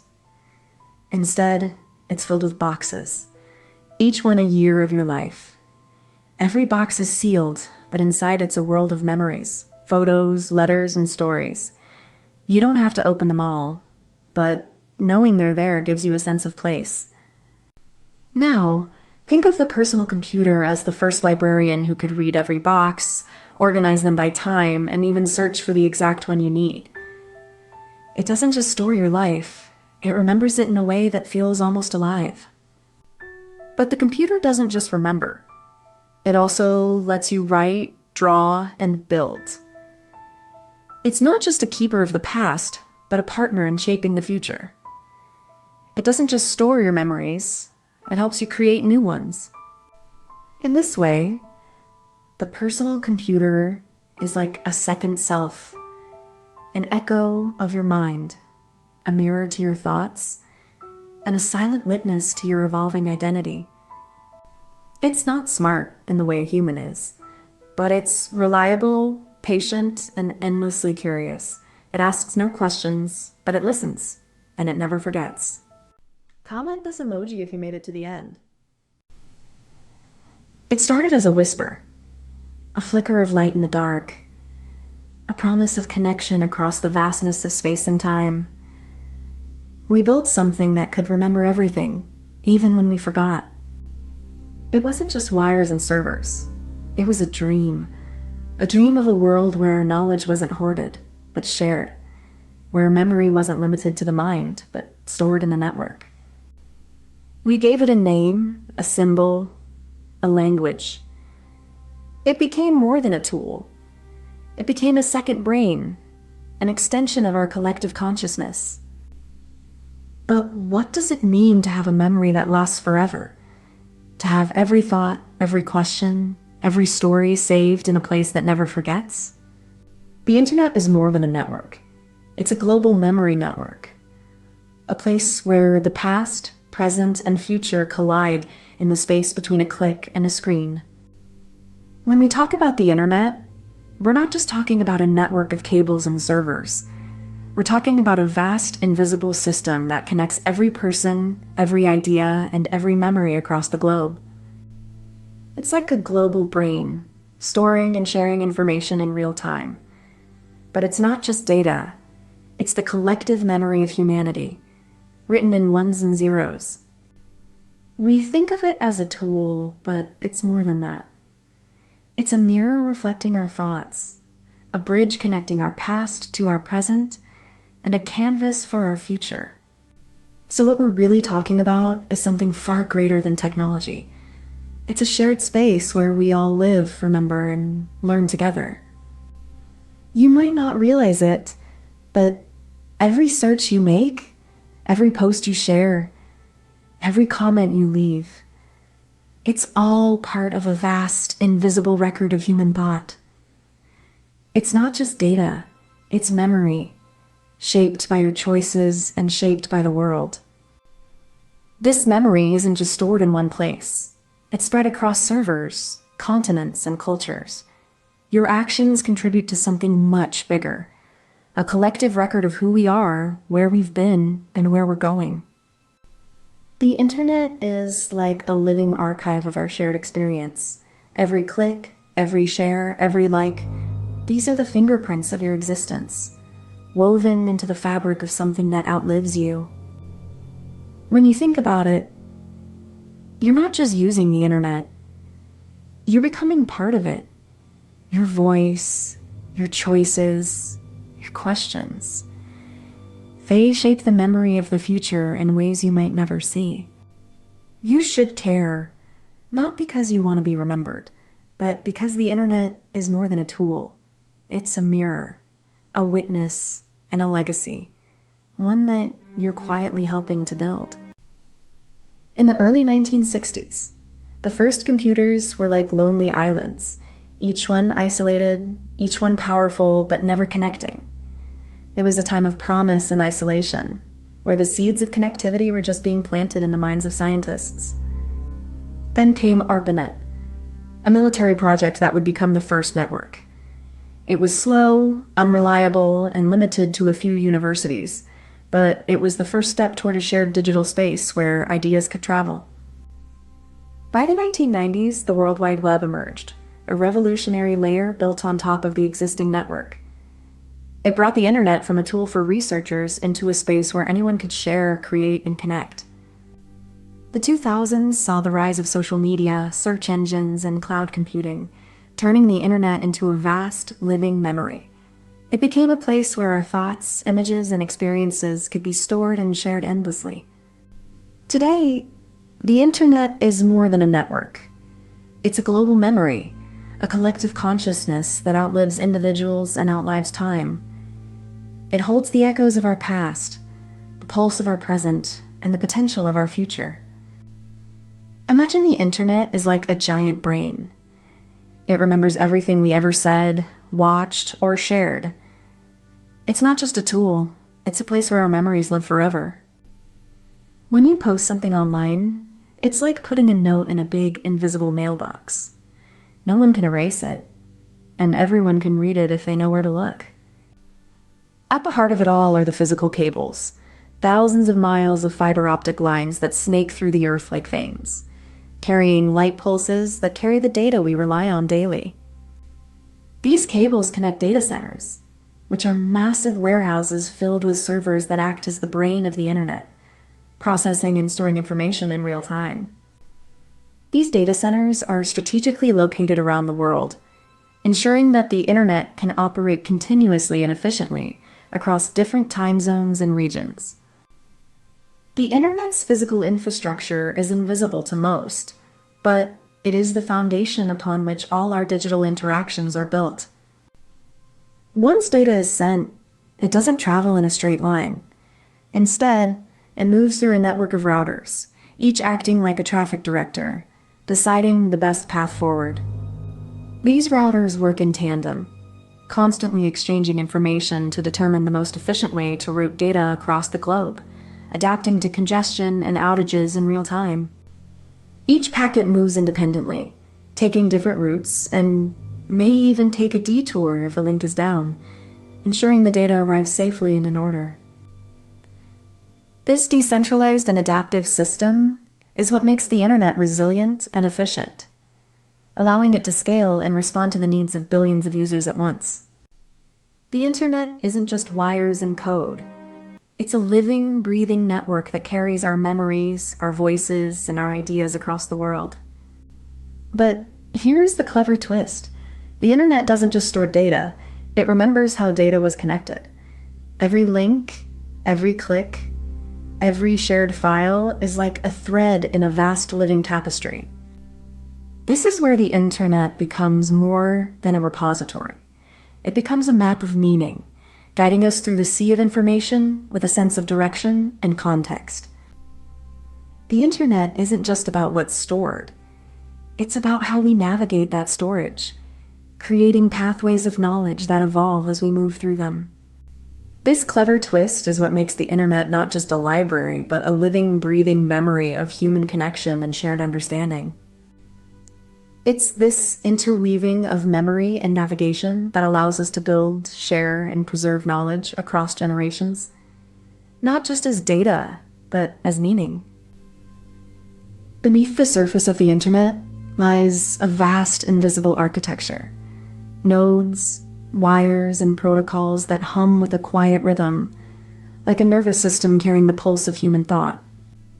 Every click, every search, every stream is a ripple in this digital sea, encoded in binary, transmitted across fiber optic highways that span the globe like unseen nerves. This memory isn't static. It evolves, adapts, and sometimes erases, like a brain that forgets or rewrites the past, leaving only fragments for us to piece together. The internet is a mirror of our collective consciousness, shaped by our needs, fears, and dreams. Its science is not just about code, but about connection, survival, and shared meaning. In its hum, we hear the heartbeat of a world that's never truly silent, only waiting to be understood, remembered, and reimagined. Imagine the internet as a library, with no catalog, no shelves, just a massive, ever-growing collection of books written in every language by every person who ever lived. You don't need to know where the books are. Just type a word and the library finds the closest match for you, even if it's 1,000 miles away. Comment this emoji if you made it to the end. You've never seen your memories, but you've touched them. Every time you open your browser, you're not just accessing the internet. You're stepping into a vast, invisible archive of human experience. This is not just data. It's the echo of lives, the whisper of thoughts, the fragments of a collective consciousness stored in the air we don't touch. The cloud is not a place. It's a condition. A state of being where time, space, and memory dissolve into the vast, uncharted expanse of digital existence. We've outsourced our past to the future. What we remember is no longer in our heads. It's in the ether, waiting for us to return and retrieve it. The cloud is a mirror of our deepest fears and desires. It holds everything we've ever lost, and everything we've ever wanted to keep. So what exactly are we talking about? The cloud isn't just a place. It's a way of thinking. It's about storing memories not in the fragile flesh of a brain, but in the vast, impersonal space of the internet. It's a mirror to our own desire for permanence, for a kind of immortality that doesn't rely on the body. We're not just uploading data. We're uploading parts of ourselves, hoping they'll survive the loss of the physical. The cloud is a paradox. It's both a repository and a reminder of our own impermanence. It's not a solution to forgetting, but a new kind of forgetting. One that we choose and one that we control. So when we talk about the cloud, we're not just talking about bits and bytes. We're talking about identity, about history, about what it means to be remembered, or not to be. You think your memories are just in your head, but they're already out there, waiting for you to forget. The cloud isn't just a place for photos or emails. It's a quiet archive of your life, shaped by what you choose to keep. When you upload a memory, you're not just saving it. You're giving it a second life, one that can outlive you. You might not think about it, but the cloud is already part of your story, and it's shaping the story of what you remember. The cloud is more than storage. It's a mirror of who you are and who you might become. It began with a single server room, a hum of machines, and a dream of storing data beyond the limits of a single machine. The first cloud was not a sky, but a cluster of computers, linked together in a way that defied the physical world. As the internet grew, so did the need for something more than just storage, something that could think, compute, and remember across the globe. The cloud became a place where data could live, breathe, and move, not bound by geography, but by the will of those who connect it. We built it to outlast us, to outgrow us, to become something more than just a tool, a second home for our thoughts and memories. Imagine your brain as a box of crayons. You draw pictures, remember things, and then the box gets full. But the cloud is like an infinite shelf that never runs out of space. When you put your drawings in the cloud, they're safe, and you can find them again, even if you forget where you put them. You can even share your drawings with friends, and they can see them too, even if they're far away. The cloud is like a magic box that remembers everything you ever drew, and it's always there, just waiting for you to use it. The journey begins with a single thought, a need to store something. It starts with a device, a phone, a computer, or a server, each a small vessel of memory. This device is connected to the internet, a vast, invisible web that spans the globe. It's not just a wire, but a bridge between us and the cloud.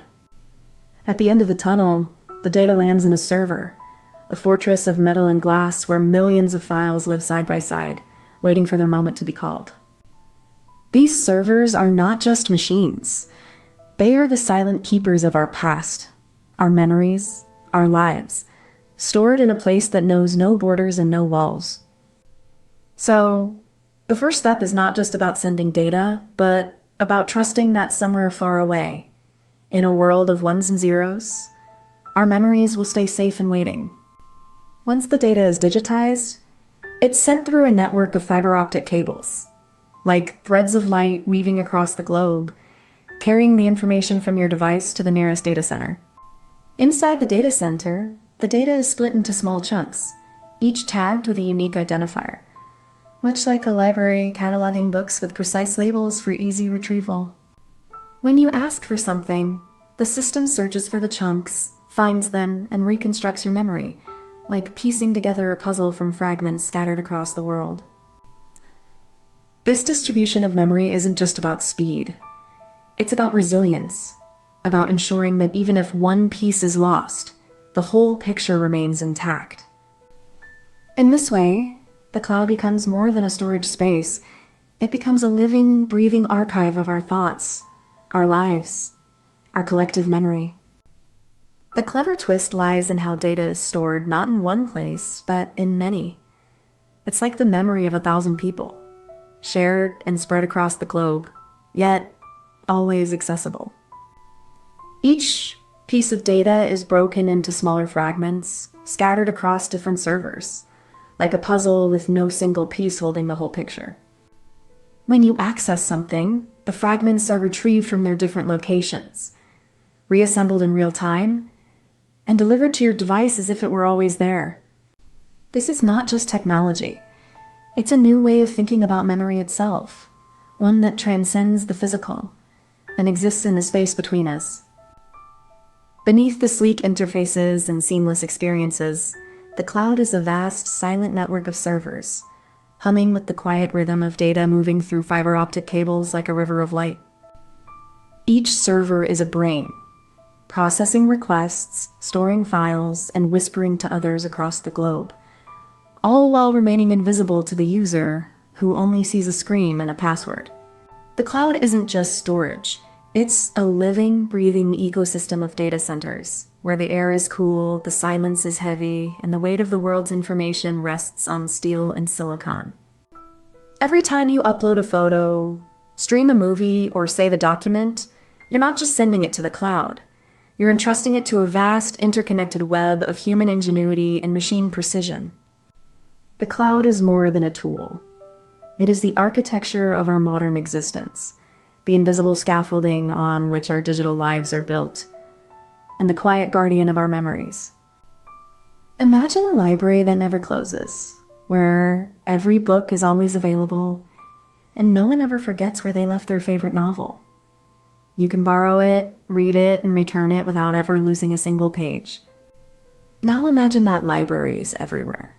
Not just in one place, but in every room of your house, every street you walk, every city you visit. It's not a building, but a space that exists in your mind and in the world at once. This library is the cloud, not a place, but a way of being. It's the memory of everything we've ever seen, heard, and felt, stored not in one mind, but in the minds of all who connect to it. The cloud is not just a tool. It's a mirror. It reflects our past, holds our present, and holds the promise of what we might become. Always there, always available, always waiting. Comment this emoji if you made it to the end. Have you ever wondered what would happen if you could remember everything or forget nothing? What if your memories could be stored, shared, or even altered?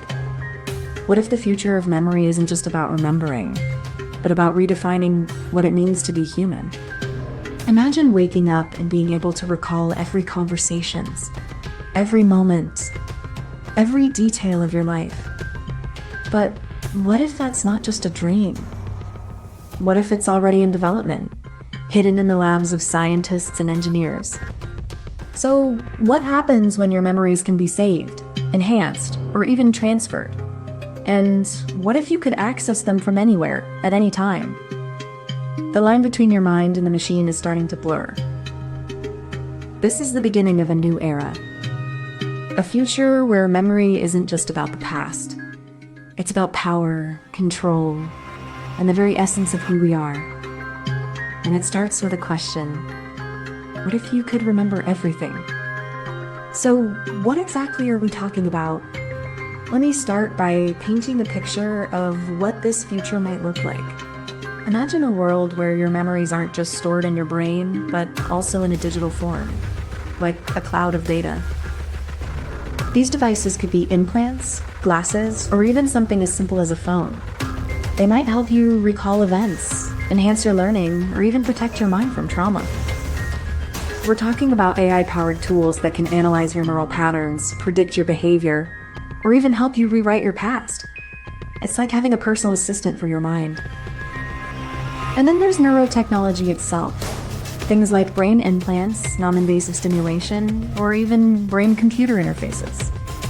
These could enhance cognition, treat diseases, or even unlock new forms of intelligence.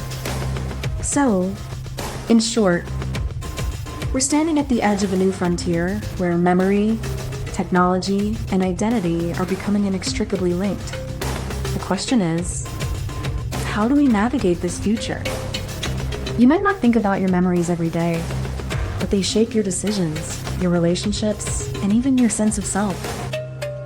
Imagine if you could edit them, like a movie script, to remove regrets or amplify joy. It's not science fiction anymore.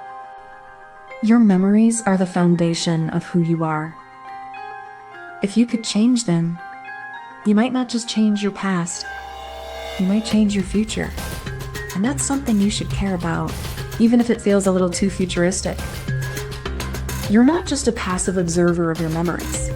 You're their architect. And if the future of memory is about to shift from biology to technology, then you're not just watching the change, you're part of it. You might not have realized it, but your memories are already shaping your life in ways you can't control. If you could control them, you'd have a power over your past, your identity, and even your potential. That's something to care about, deeply. We're diving into the past, where memory was just a flicker in the mind, passed down through stories and symbols. Before AI, humans relied on cave paintings, scrolls, and oral traditions to preserve what they knew. Then came the written word, ink on papyrus, then parchment, then paper, a way to fix memory in time and space. Libraries became the first digital archives, filled with the knowledge of generations. The 20th century brought the rise of photography and film, memory captured in still images and moving pictures. Suddenly, moments could be preserved with a click, not just remembered with a whisper. Computer and the internet transformed memory into something we could store, search, and share. The mind was no longer the only archive. Our data became part of a vast, interconnected web of human experience. Today, memory is no longer just what we remember.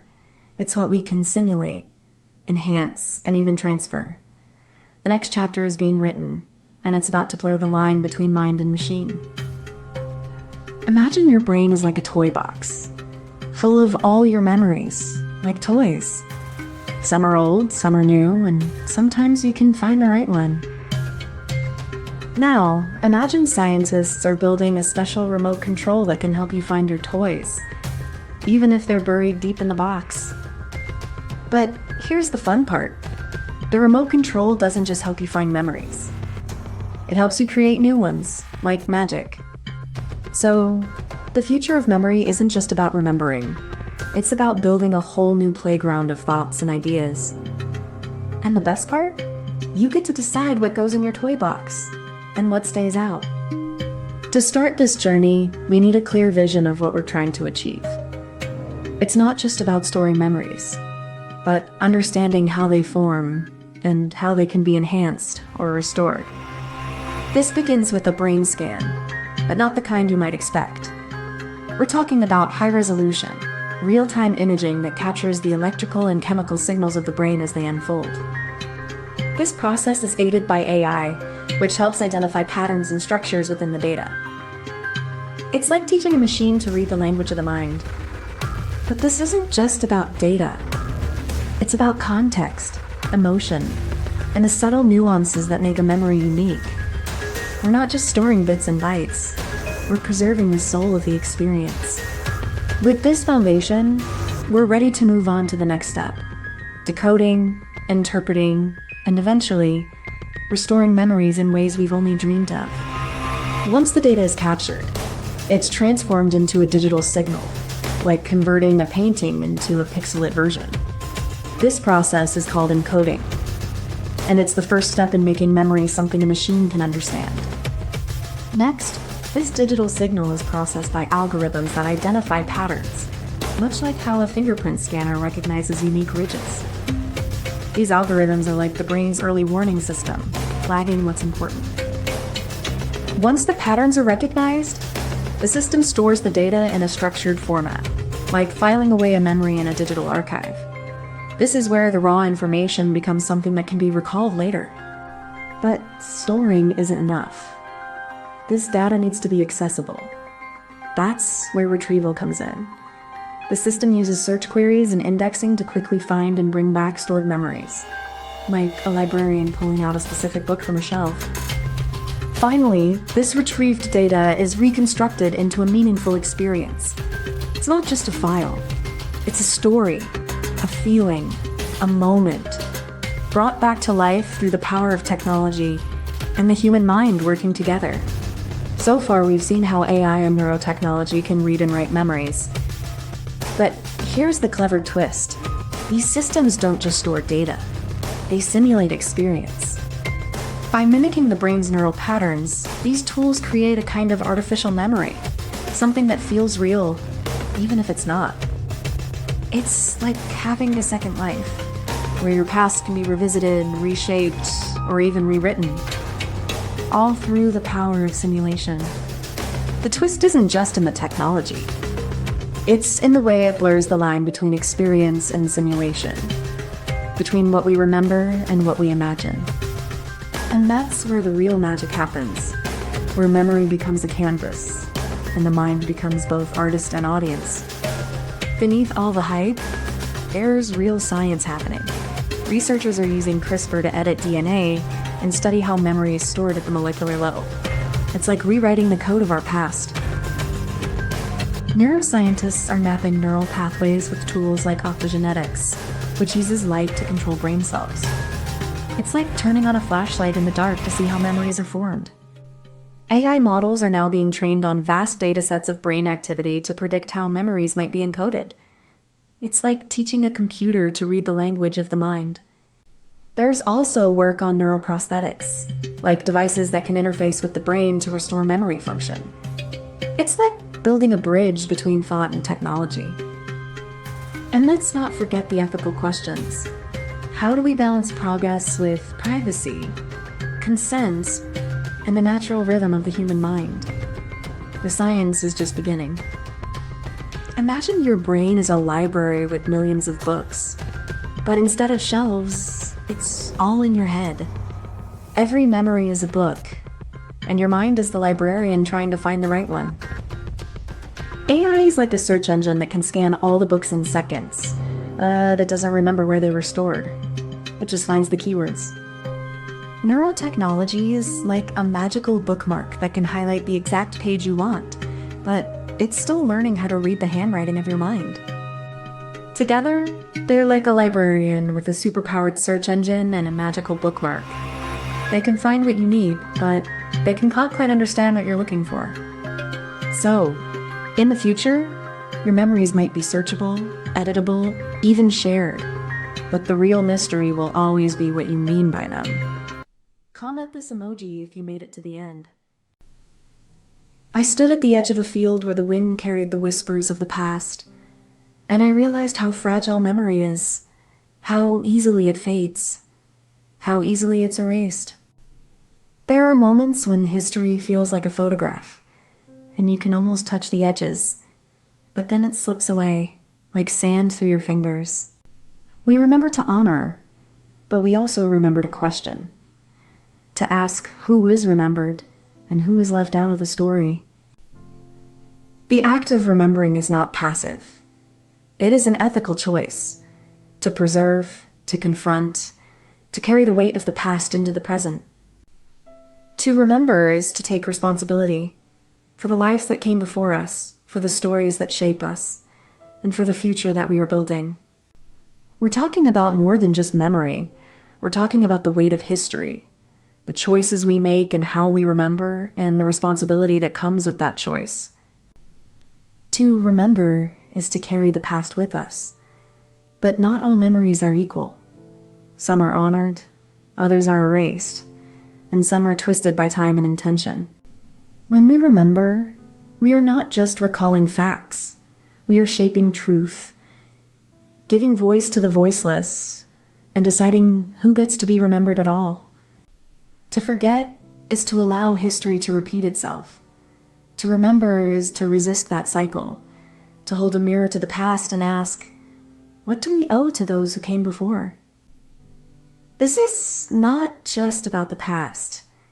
It's about the present, about how we choose to live with what we know, and how we decide what to keep and what to leave behind. You think this is about history books or museums, but it's about your own conscience. Every time you pass a memorial or hear a story you ignore, you're choosing what to remember and what to forget.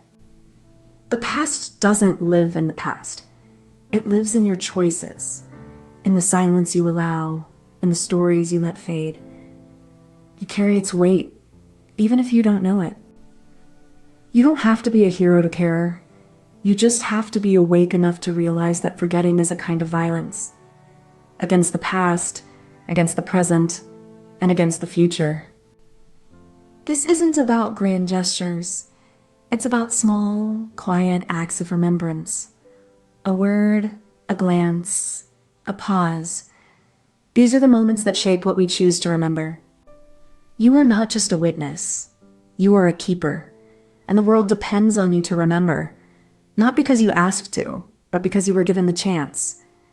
And it's time you took it.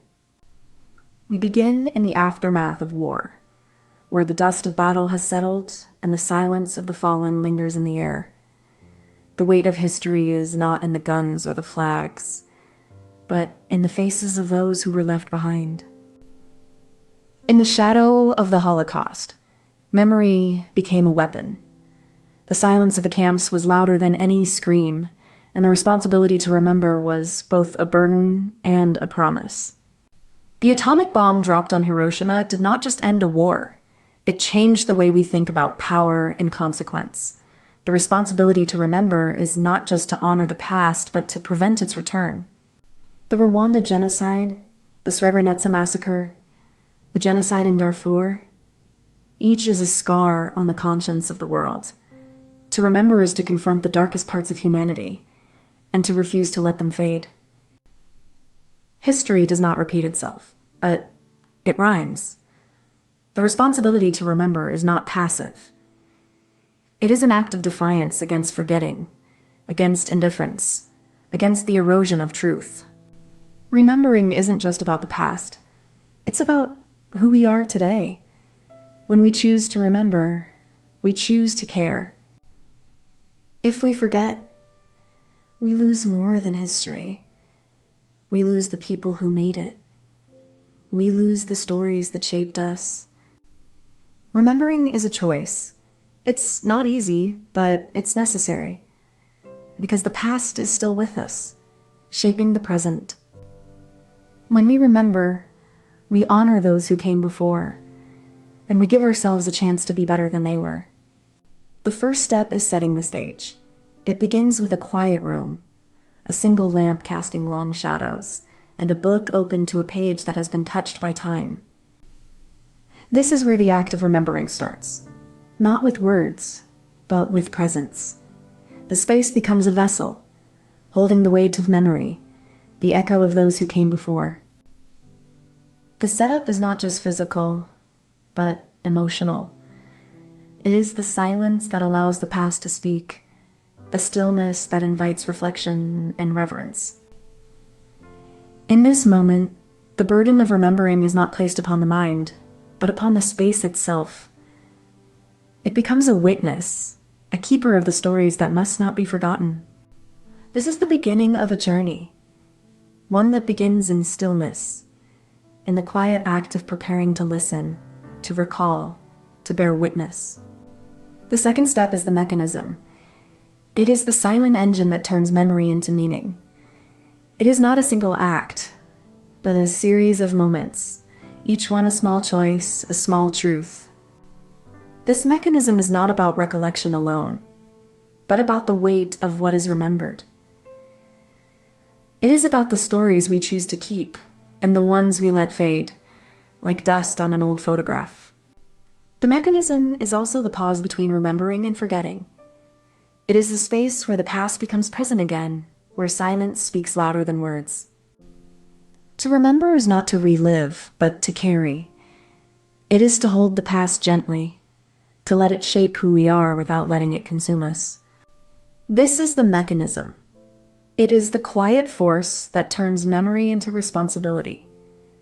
It is the choice to not let the past be lost, but to let it guide us forward. The clever twist lies in the fact that memory is not a passive record, but a living act of interpretation.